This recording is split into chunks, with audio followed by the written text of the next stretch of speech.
Pozdravujeme z Thajska a keďže sme sa rozhodli tu dbať aj o svoje zdravie, tak nepijeme alkohol.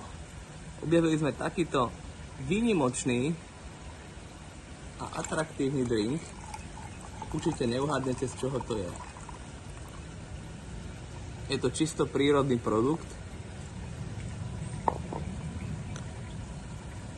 Modrý čaj. Toto sú kvetiny, ktoré sa dajú kúpiť v obchode. Je to balené v takomto sáčku. Volá sa to Butterfly Pea. Je to mimochodom rastlina taká popínavá, čo tu rastie všade naokolo. Úžasná farba, úplne surrealistická. Na zdravie.